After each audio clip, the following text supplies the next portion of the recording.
News, ہر خبر باخبر۔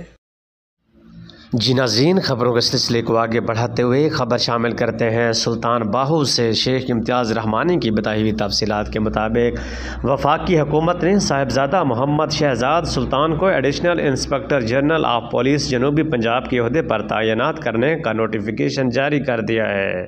صاحبزادہ محمد شہزاد سلطان کا تعلق پولیس سروس آف پاکستان کے 21ویں کامن سے ہے۔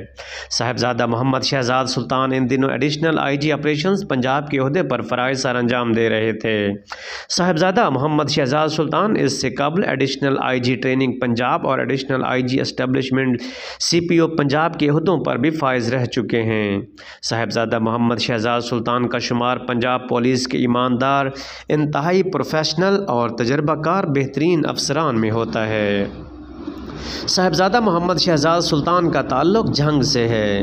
انہوں نے 1993 میں بطور A S P police service Pakistan join کی۔ کیریئر کے آغاز میں صاحبزادہ محمد شہزاد سلطان نے سی ایس اے اور نیشنل پولیس اکیڈمی میں بھی اپنی خدمات سر انجام دیں۔ انہوں نے A S P duty Nowshera, A S P O Bappi, royal, Peshawar اور اسلام آباد کے عہدوں پر بھی اپنے فرائض سر انجام دیے ہیں۔ Sahibzada Muhammad Shahzad Sultan R P O Sheikhupura region, D I G establishment 2، C P O Punjab, D I G crime investigation branch Punjab, D I G traffic Punjab, deputy director general I B Lahore اور additional I G operation C P او جناب لاہور کے عہدوں پر بھی فرائض سر انجام دے چکے ہیں۔ صاحبزادہ محمد شہزاد سلطان لاہور، ملتان، شیخوپورہ، بکر، لودھرا، لیا، مظفر گڑھ اور قصور میں بھی انتہائی عہدوں پر اپنی خدمات سر انجام دے چکے ہیں۔